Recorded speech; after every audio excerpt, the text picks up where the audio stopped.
And ultimately, we are going to write the story of our lives. And in fact, we are. We're engineering our lives every day. And that is another page in our story. So the only question is, how can we write the story that we want to write?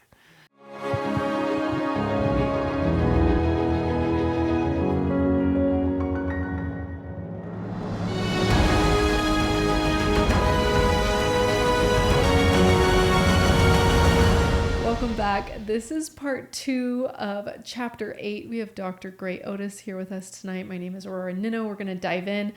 This chapter, this part of this chapter is understanding other important emotional key skills. And you talk about 7 specific ones.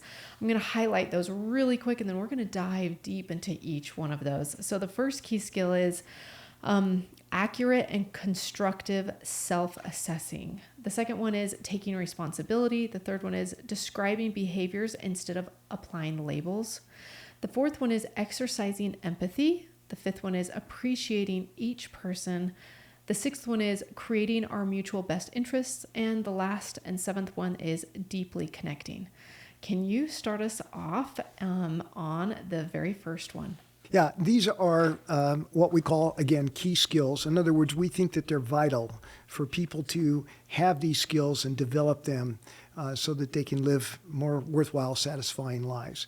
So this chapter, again, is about building emotional skills, and these are included in them. We've talked about a GRUP and WAC and how we can better understand ourselves. And we also talked about the 6 options, but the most important thing that we can do is take care of ourselves and engage positively with others. These other key skills are briefly described in the book, and they really help us to better understand. And we always like to say, some of us are better at some of these and not so good on others. Mm-hmm. So as we explore them, it's the idea of keep in mind, maybe, I've got this one down pretty well. Or, hey, maybe this is something I need to pay a little bit more attention to. Yes. Okay, can you start us off at the first one, being accurate and constructive self-assessing? Yes. We all do this naturally. We always kind of take a look at ourselves. And a lot of times we're pretty hard on ourselves, particularly some people more so than others. But we do need to accurately kind of take a look at ourselves from time to time and see how we're doing. Mm-hmm. And we do want that to be both constructive as well as accurate. So a lot of times we focus on the negative. In fact, if you ask somebody to write some of their negative qualities or characteristics down, they can jot them down in, a matter of a couple of minutes. But if we focus on what is good and accurate and constructive about ourselves, which is much more difficult for most people to do, we really focus on those things which we're doing pretty well and maybe we could improve on. But we do want to kind of take a look at ourselves from time to time and say, what is something that I'm doing well? What are some of my good qualities or characteristics? So then we can focus on putting that in a more accurate way, more realistic way, a more positive and constructive way. Mm-hmm. And that builds our self-worth and our positive core beliefs. Oh, that makes sense.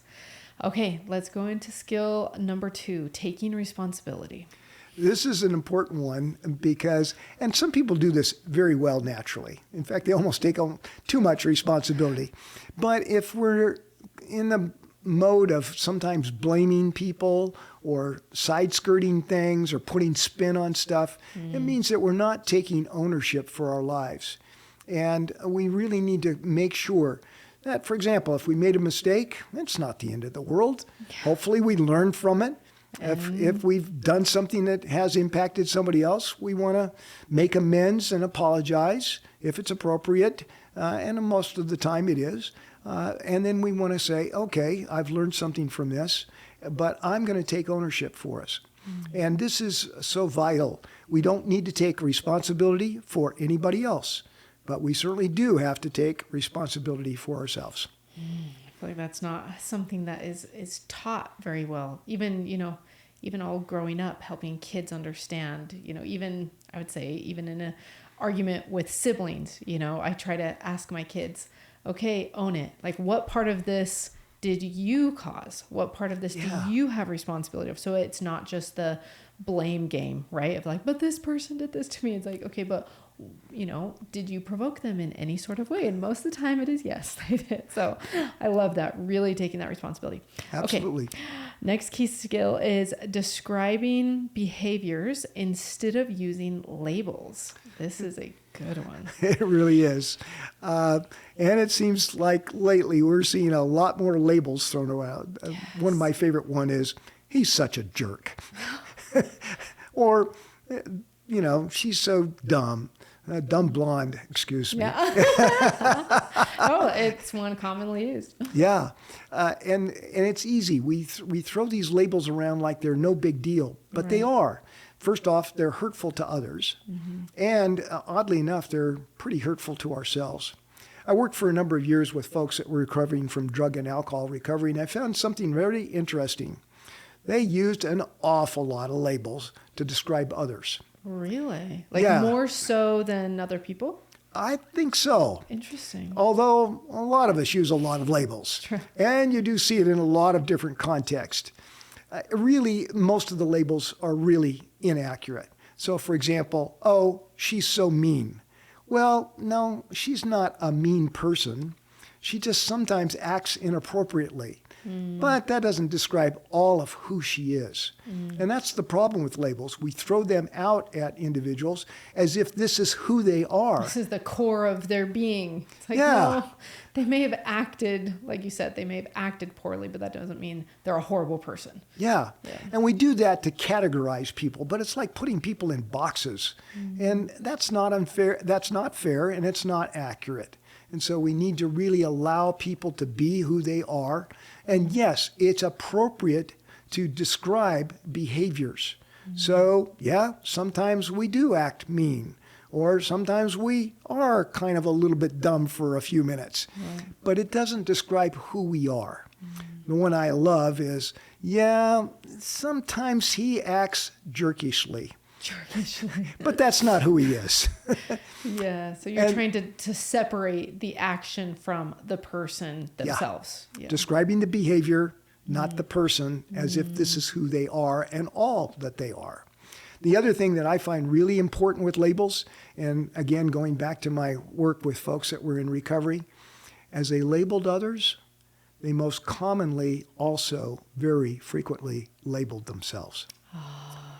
And these are tied directly to negative core beliefs. Yes, you're just building those core beliefs over and over and over again. Yeah. If I believe and say over and over again, I'm such an idiot, well, that describes who I am. And oh, by the way, I can't escape from that.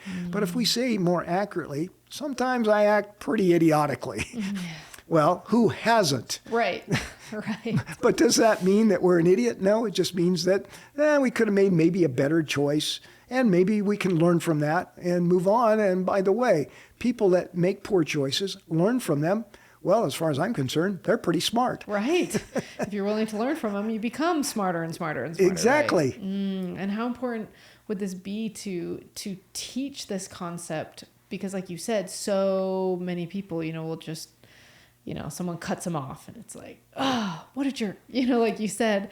But instead, if we can catch ourselves from it's one thing to label someone verbally, but even in our heads, Yes. if we can really pull that back and understand that and understand what we're doing and that it's not serving the person and it's also not serving us, like you said, I think that's really important.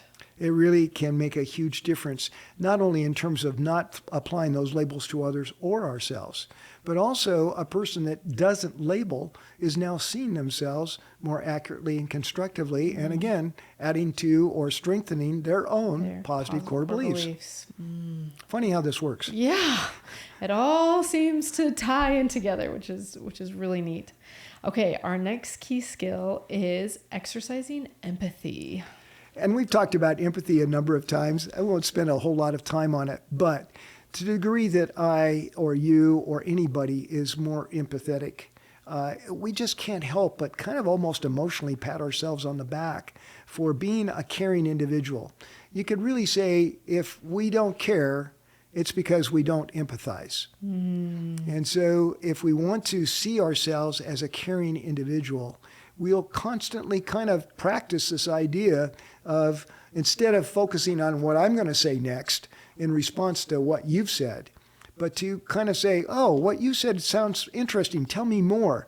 That's practicing empathy. And if we could do that in a kind of a more gentle way, Right. and do it more frequently, we can really become much more satisfied with who we are as individuals, as empathetically kind and caring individuals. And talk about the most important key core beliefs, well, they're right up at the top of the list. Yeah. Yeah, and doing that in a genuine way, because there's so many times we have these conversations and someone is excited to say what they're going to have next. But you're right.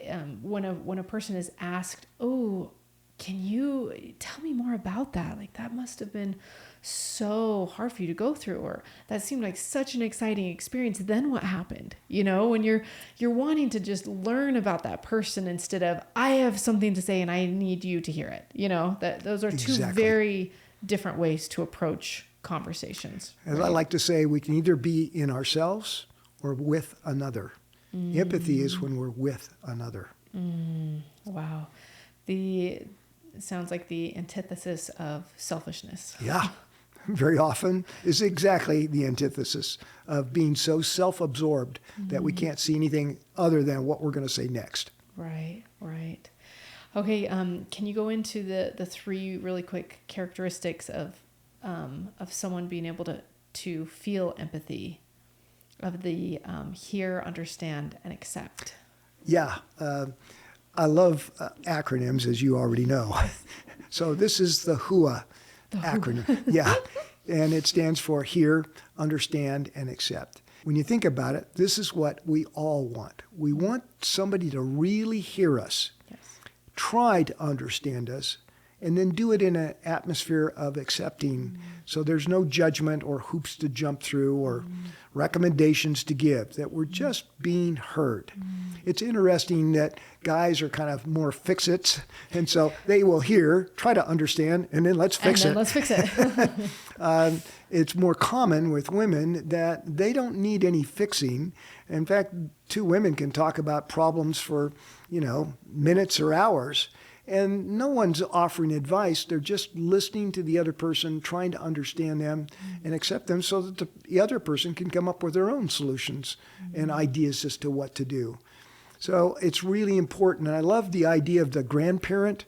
I hope that almost everybody's had a loving, caring grandparent. And they'll sit there and listen to a 5-year-old go on and on about the most mundane things. But it's important because that child, like all of us, wants to be heard. And they want somebody to try and understand them. And to do that, just hearing them without putting any kind of context around it, like, oh, well, you just need to do this. Right. The advice giving or yes. So it's so important, I think, to really practice that. And again, it goes right back to empathy. Okay. Can we go into our next skill, which is appreciating each person without comparisons? Oh, this is one of my favorites. First off, we start with the word appreciate. It's similar to the word to be grateful, but it has a double meaning. It means that we are thankful, but it also means that we value. So, for example, if somebody owns a home and it appreciates in value, it increases.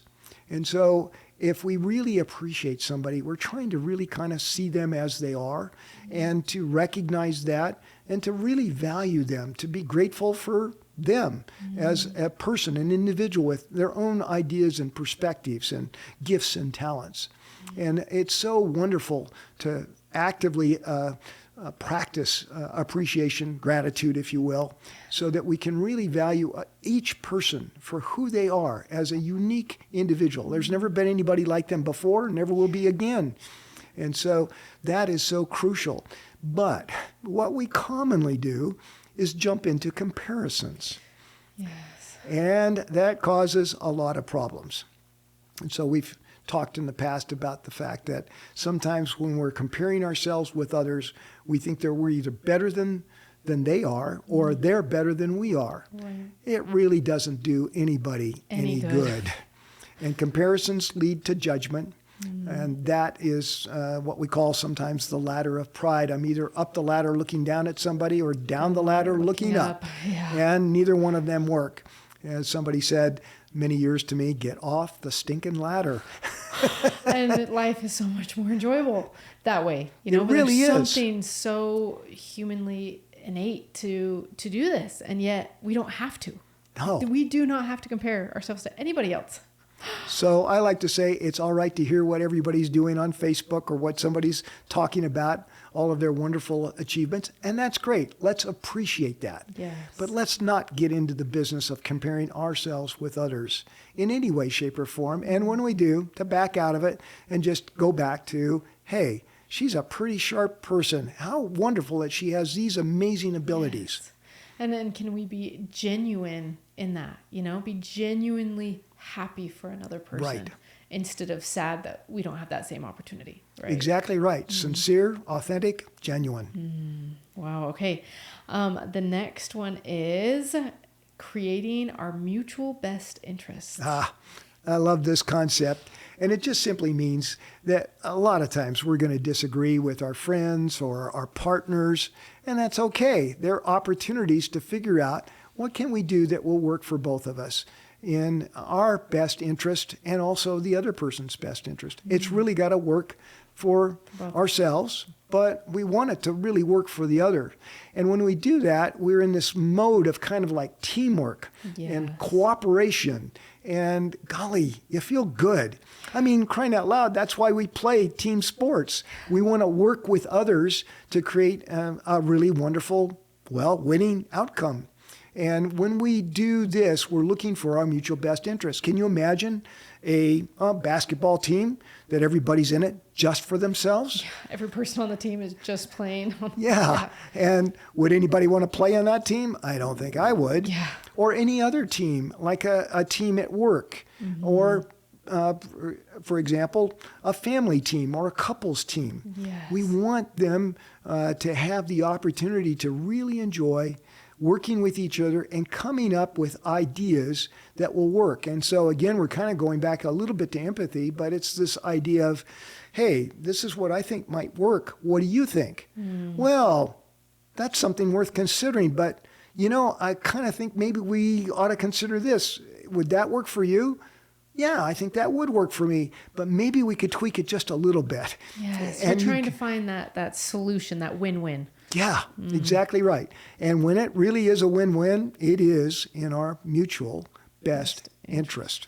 And I feel like there's a synergy that happens in relationships when that happens, because you feel that the other person is truly invested in your well-being, like their well-being and your well-being. Yes. And if you can do that effectively, all needs can be met in any setting, in any group setting or individual setting, if you're genuinely trying to come together and find that win-win approach. And I hope people understand that if it's not win-win, it is win-lose or lose-lose. And those don't work. Even if one person wins temporarily, it's like, oh, you may win the battle, but you're losing the war. Try everything you can to have in these relationships a win-win situation. And, it comes back to that word that you used, synergy. It really is energetic for both of us. That's the energy part. Yes. And it's kind of synchronized. So it really works.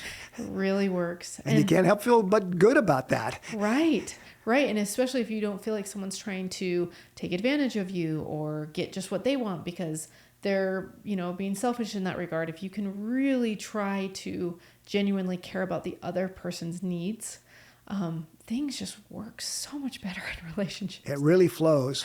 And by the way, again, key core beliefs. If I'm really a team player, I feel like I'm a team player. If I'm a person that cooperates with others, I'm cooperative.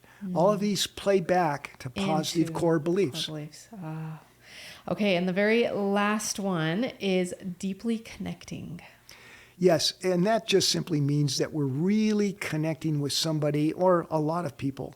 And again, we're back to empathy, really trying to understand, hear them, and accept them so that we can make that real strong connection. And, we typically think of that in terms of friendships or partnerships or couples relationships, and that's all well and good. but we can kind of have that mode of operating.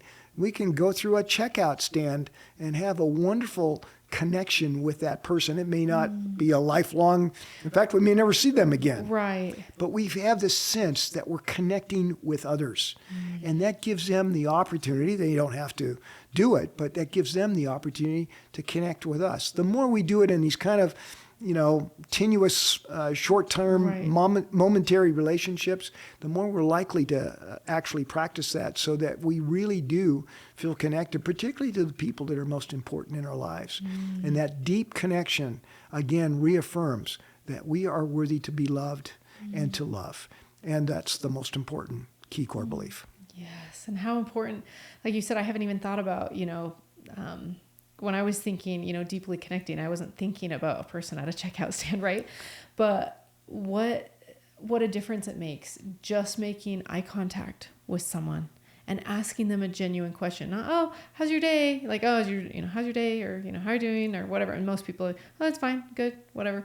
But people can tell when you're being genuine and you really, want to know how that person is feeling in that moment. And I feel like in our society where connection in general is just being severed on almost all fronts, it feels like. If we can show up as a person that is choosing to deeply connect with another individual, it can change lives.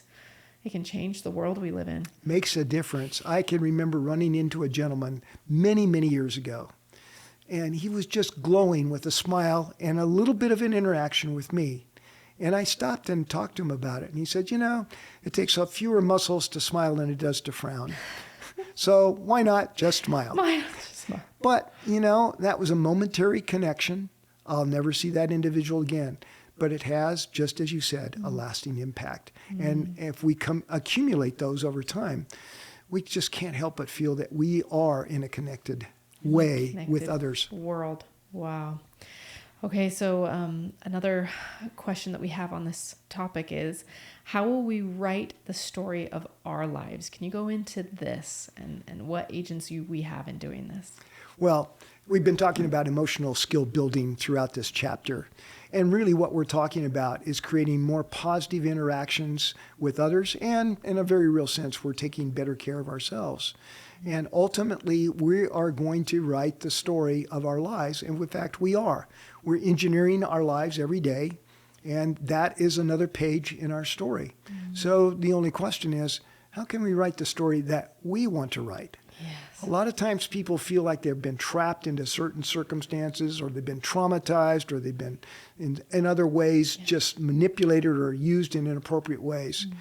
But nobody has to stay in that. And it's amazing to me that people can turn around and decide they're going to move in a better direction that'll work better for them and write the story that they want to write. Is that easy? Sometimes it takes some real concerted effort, but it doesn't take a whole lot. Usually within about 2 months, we can really move our lives in the direction we want to. It's kind of like a spiral staircase. We only have to turn around and start stepping up instead of stepping down. And then it doesn't matter where we're on the staircase. It just means that we're going in a good direction that works for us. That's amazing. Can you go into Lionel's story for us? Yeah, Lionel was an individual that had been in pretty strong depths of alcoholism for years. But for 15 years, he had been sober. But he still never felt like he was really in a better place. He had what he would consider to have depression that just lasted and would last for the rest of his life. But he did have a friend that said, you don't have to stay there, Lionel, and you can change. And when he first heard about positive core beliefs and how he could see himself more accurately and constructively, he kind of, that doesn't apply to me. I'm just kind of stuck where I am. But his friend continued to encourage him and gave him some stories about his own life. And Lionel decided that he would kind of experiment with it. Now, the thing that was surprising, he'd been dealing with abuse when he was in a childhood circumstance. He'd been dealing with alcoholism for a number of years, and he was still struggling within himself. But within a few weeks, he started to see the changes that were occurring in him. And after locking this in over the period of a few months, he kind of basically said, I'm not going back. This works better for me. And for the first time in virtually all of his adult life, and even before that, he started to say, wait a minute, there is a way out of my depression. And I can feel better about who I am. And he recognized, and this was what was reinforced to him, that he was a caring person that wanted the best for others. He just didn't realize that he also wanted the best for himself. When he did, he could move his life forward. Wow, it gave him that hope that it didn't have to be that way. You know, there's so many people that are in that, just that depth of hopelessness. And you know, a lot of people, as Lionel's, is kind of pie in the sky. Oh, this is just happy face stuff. No, it's real serious stuff. It's real. And it really makes a difference. Yes, yes. Can you talk really quickly about the spectrum of life quality as you're talking about this story? I'm seeing it in this. Can you go into this? Yes. And we kind of say that we're on a spectrum all of our lives, every single day. And the dark end of the spectrum, down at the one level, is shame, fear, and isolation. That we kind of feel alone, disconnected from others. And typically when we see people with mental disorders, for example, they kind of feel like they are alone, that other people really can't understand them, and their problems are unique to them. And they do feel disconnected and isolated, and they live with their own fears and possibly a great degree of shame. Wow. At the other end of the spectrum is empathy, caring, and connection. So we call this the 1 to 7 scale, and we're all on that scale all of the time. The good news is, as we talked previously, if we're feeling a grup, we're probably down a 1, 2, or 3. Yeah. But when we're feeling whack, we're at a 6 or a 7. And what we want to do is be aware of where we are in that scale and move ourselves back by achieving a way of taking care of ourselves, connecting with others in positive ways, so that we are no longer isolated and disconnected, so that we really are connected. And again, empathy is the key that unlocks so much. If we do that, we can't help but feel better about who we are. Wow. Thank you so much. This has been so good to hear about all of these different skills that we can incorporate to truly better our lives in so many different facets. So I'm very grateful that you were able to come and explain this, and we'll be heading into chapter 9 next. Well, that sounds good. And I just would close with one thing. Again, let's not beat ourselves up because we're not skilled in all of these things. Let's just look for opportunities that we can be in the mode of learning more about ourselves and becoming a person that we really want to be more completely. And then we can truly be more wholehearted. I love that. Thank you so much for coming. Thank you.